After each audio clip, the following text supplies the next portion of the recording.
All right, in this video, we're going to start a new chapter. We're into chapter 3 now, and we're going to talk about rectilinear motion, and we're going to get some practice with force and acceleration methods for particles. So we've got a series of forces on a particle, and we want to be able to track its motion, its position, velocity, and acceleration as a function of time. And we just need some experience dealing with different kinds of problems like that, and that's what we're going to do in this chapter.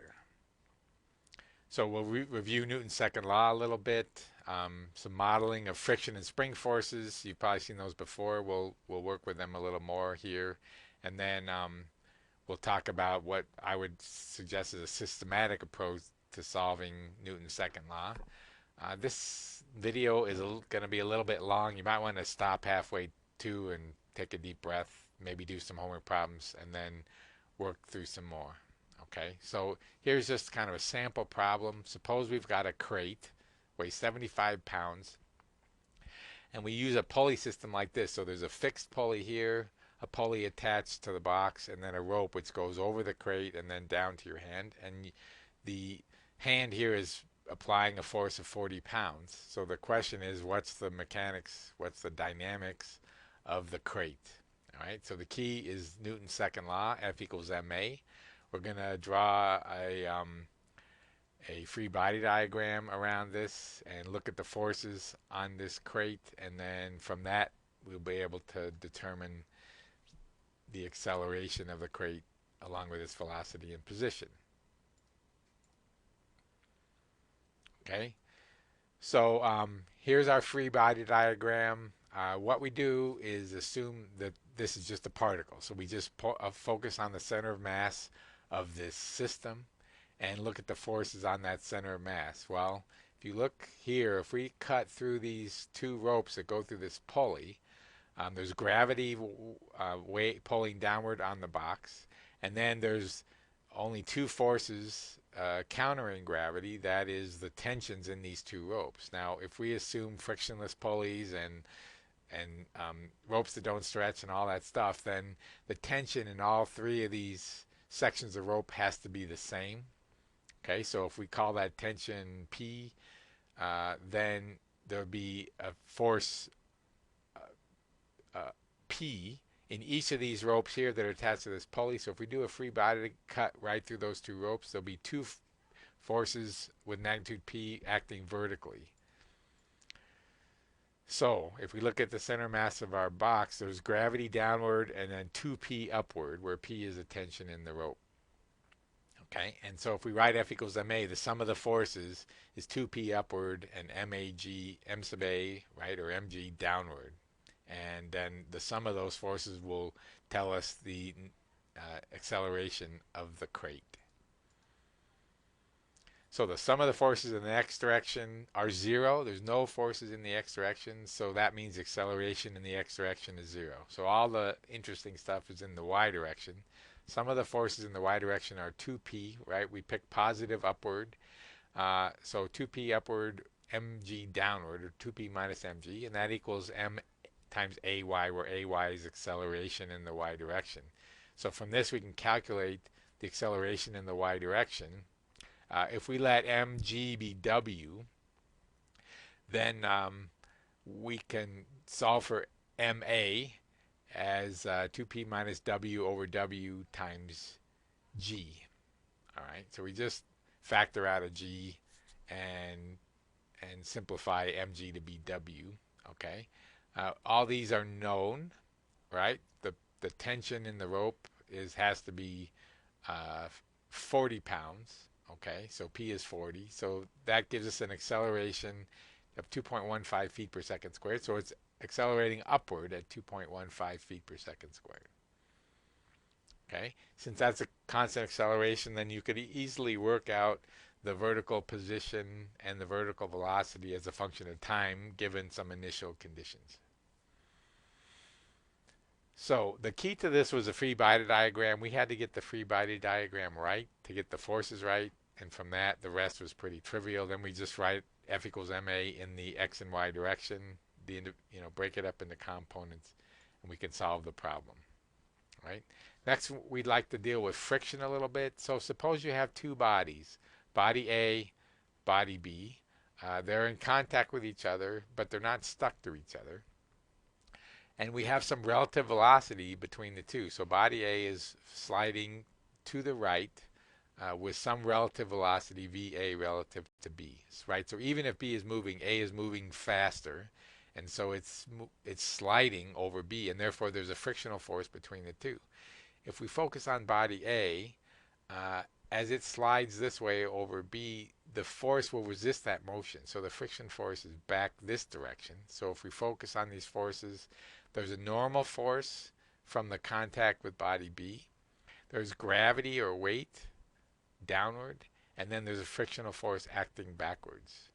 Now if this was sliding to our left, the frictional force would flip sign, right? Because if it's sliding to the left, then the frictional force resists that motion, it's to the right, and this would flip. But since we assume it's sliding to the right, the force is to the left, right? There's two kinds of friction. One is when there's no slipping.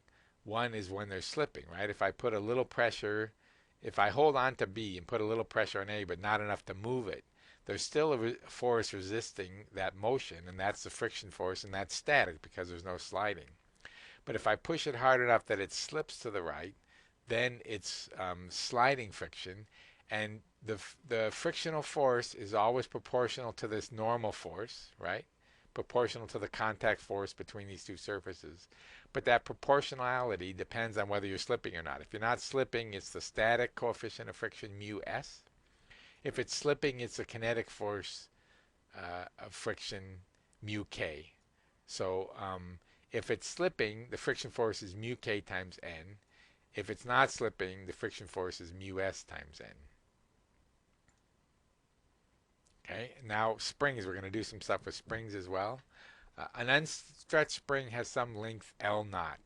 If you pull it to make that length increase, there'll be a force from the spring that resists that stretching force. If you compress it to make the length increase, there's a resistive force that tries to resist that compression.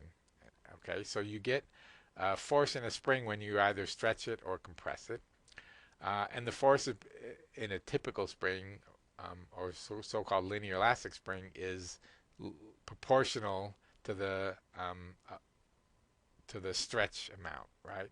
So I'll just get to the bottom line. The force in a spring is some spring constant K, which is a function of the geometry and material that the spring's made of, times delta, where delta is how much you stretch it, right? So if you apply a force outward to stretch the spring, and it stretches by a distance delta, which is given by L over L naught, where L is the length of the spring after it's stretched, delta is L minus L naught. K times L minus L naught gives you the friction force, right? So for a linear elastic spring, the force is proportional to the change in length. Right? Now, in order to do these problems, we need to be able to deal with inertial reference frames a little bit. That is, sometimes our reference frame will be moving relative to, say, a stationary frame. And as long as they're not accelerating, then the frame is inertial, right? So the basic idea is that accelerations must be measured relative to an inertial reference frame. And this is, by definition, a frame in which Newton's first and second laws apply, at least to the degree of which to the accuracy we require. And this is getting into special relativity and things like that. We won't deal with that here. So as long as Newton's first and second laws apply, then we're in an inertial reference frame. Okay, and we always have to measure accelerations relative to that. In general, you can use the surface of the Earth as an inertial reference frame, so we view that as stationary from our perspective, and so that stationary frame is an inertial frame, and you can always measure accelerations relative to that inertial frame. All right. So it's just some vocabulary. F equals ma is a balance principle, or it's a balance law. It's fundamental, so it's always true. Kinematic equations describe position, velocity, and acceleration. We've been doing a lot with those lately. Force laws describe forces. Could be force due to gravity, that sort of thing. drag forces. The governing equations are all the equations needed to solve a problem. Equations of motion allow us to determine the position of an object as a function of time. Degrees of freedom are the number of independent coordinates needed to specify the position of the system. So if it's only if a particle is only traveling in a straight line, it only has 1 degree of freedom because you can just move along that line, and you only need 1 coordinate to prescribe the position. But if it's traveling in a circle, say, or if it's traveling arbitrarily within a plane, then you need 2 coordinates, say x and y or r and theta, to define those. All right, so just to discuss terminology a little more, suppose we have an xy coordinate system, which has a certain angle relative to the horizontal, right? So x is oriented 25 degrees from the horizontal as defined by this angle here. Okay, we have a box or a crate which has a kinetic coefficient of friction of 0.35. We have a spring holding that to this wall on the y-axis with a spring constant of 100 newtons per meter and an initial length of 1.2 meters. And this crate is traveling at 8 meters per second. Okay, so let's draw a free body diagram for this box, see if we can write down the equations of motion. So for this box, there's gravity acting straight downward. That'll have a component in the x direction and a component in the y direction. There's a normal force in the y direction, right? Perpendicular to the sliding surface. Then there's a friction force and a spring force, right? So F here is a friction force, Fs is a spring force. We assume the box has a velocity in this direction, or we're given that. So the friction opposes that, so that's why the friction is back up the hill. We also assume that this box has moved such that the length of the spring is longer than its initial length, 1.2 meters. In fact, at this point it's 1.5 meters, and the initial length is 1.2 meters, so we've stretched the spring, so the force due to the spring is also back in the negative x direction. So we can sum forces in the x and y direction. The x direction has a component of the gravity minus the friction minus the Fs, and that equals the mass times acceleration in the x direction, which is positive in the positive x direction. In the y direction, we have a normal force, component of the gravity, and an acceleration in the y direction. All right, the spring force can be written this way. The friction force, because we know the part of the box crate is sliding, uses the kinetic friction coefficient. All right, so the kinematic equations are that ax equals x double dot, ay equals y double dot. We assume the particle, the crate doesn't leave this x-axis, right? So it's stuck to that surface. So there's no acceleration in the y direction. That's why that's 0. Okay, so those are all the governing equations. We know about the forces, we know about these kinematics, and we know Newton's laws. Okay, there's only 1 degree of freedom. It's x, because it's sliding in the x direction. If we substitute all this stuff in, then we get a second order differential equation for x. mx double dot plus kx equals mg sine theta, the gravitational component, minus mu k cosine theta, that's the friction component, plus kl naught, that's a result of the definition of the spring constant. Okay, so here's the equation of motion. It's a second order differential equation. If we solve that, we get x as a function of time. We can find from that the velocity as a function of time and the position as a function of, and the acceleration as a function of time. So here's a solution to that equation. The homogeneous solution has 2 terms.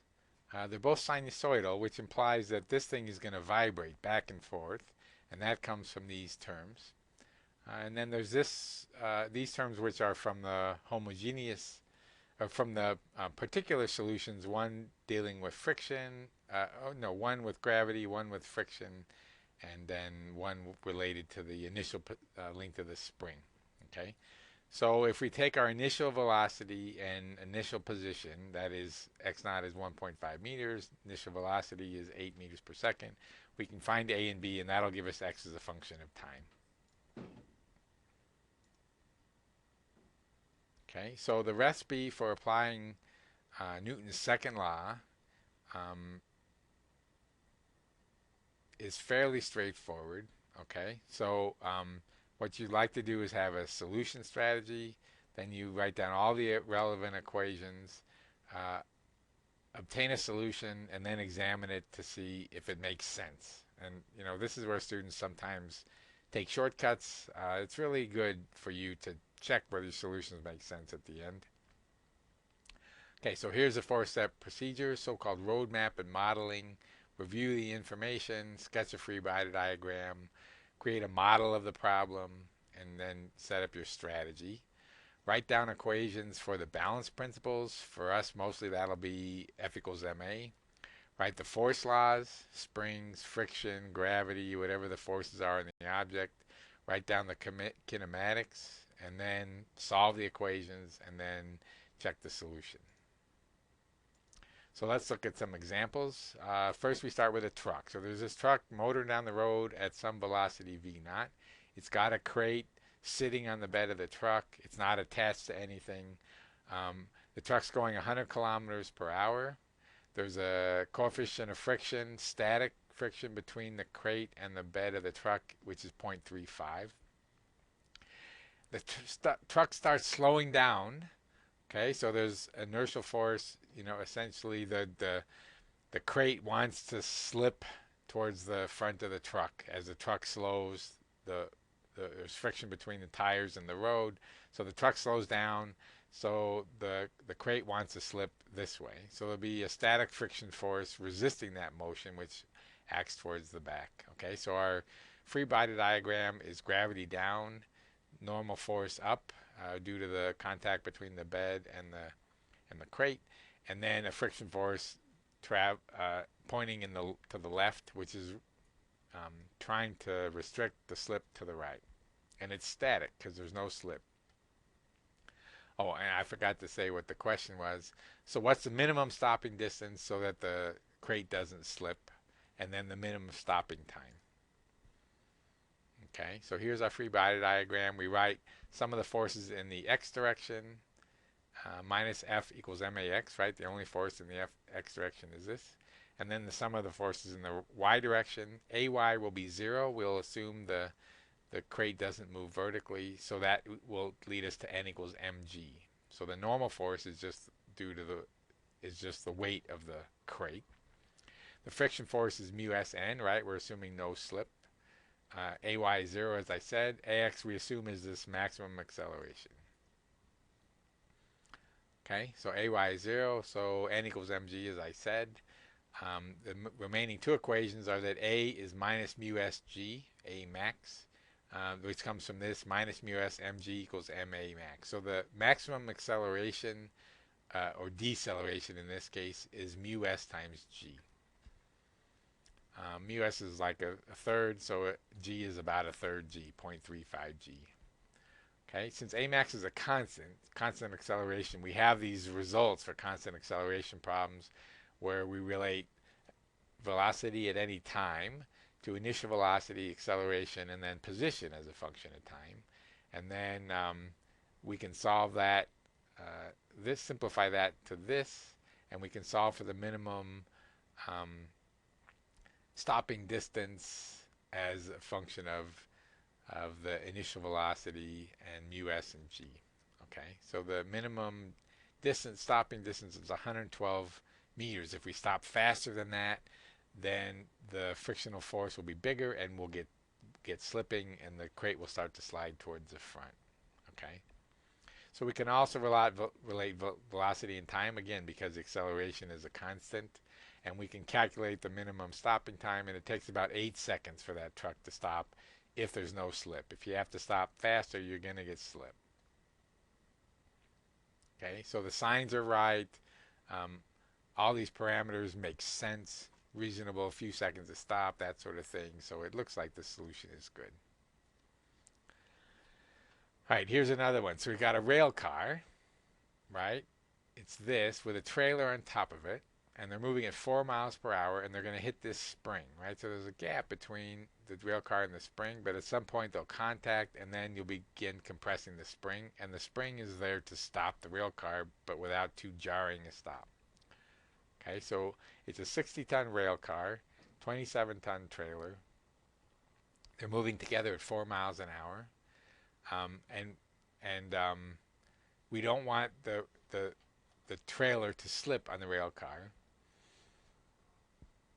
So the questions are this: how much does the spring compress in stopping this 87-ton conglomeration, and how long does it take to stop? Okay. So here's a free body diagram. All right, there's a friction force. When this hits, excuse me, so this thing represents the whole system.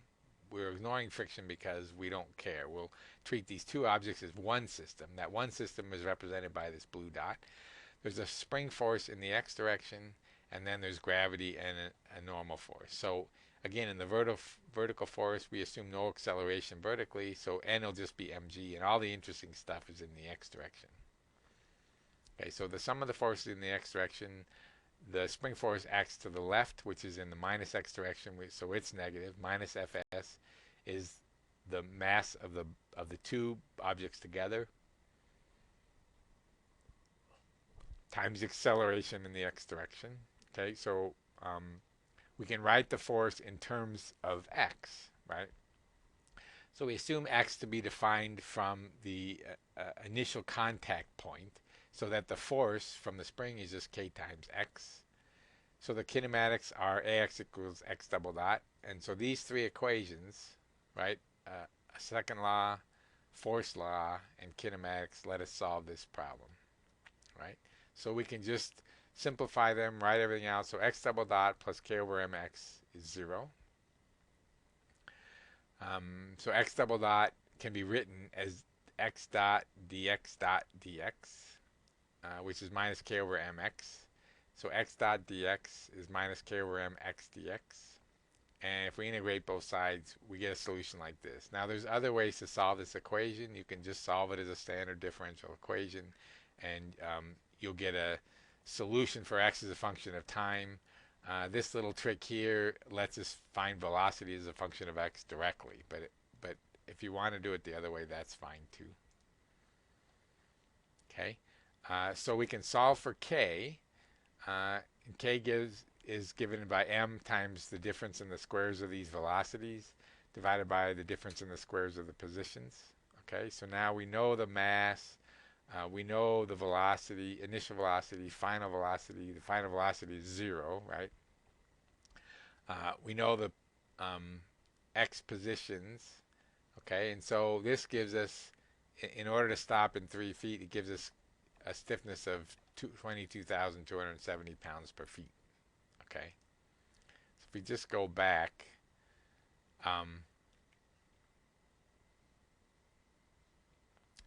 right, the statement was if we wanted to stop in 3 feet, what kind of spring stiffness do we need? And that's what that gives. Okay, so we need 22,270 pounds per feet for the spring constant if we want the car to stop after 3 feet of compression of the spring, if it starts at 5 miles an hour. Okay, I think the other slide said 4, but this is a solution for 5. Okay, if we want to know what x is, we can solve it this way. Okay, so here's the weight, here's the mass. So if we substitute all this in, then we get xf is 2.890 feet.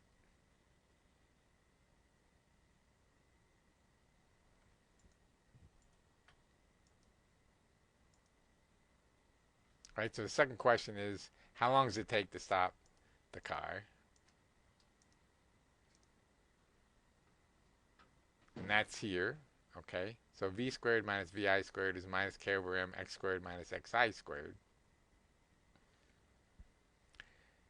We can write v as dx dt, and then from this we can solve it this way. So if we integrate both sides, then we get t as a function of x, and we can solve for t final as a function of t initial, and it's 0.774 seconds. Okay, so it takes about 3/4 of a second to stop the truck. All right, one more problem. Suppose we have a ball, a metal ball, which is sinking in water. Um, Gravity acts down on this, but there's a buoyancy force and a drag force that act up. Now we're going to ignore the buoyancy here and just focus on the drag. So the ball is falling downward, and as it falls, there's friction between it and the water. That friction manifests itself as a drag force. So there's a drag force resisting this motion and acting up. So the free body diagram on the ball is gravity down, drag force up. The drag force is, for a typical fluid, is idealized here as some constant called the drag coefficient times the velocity.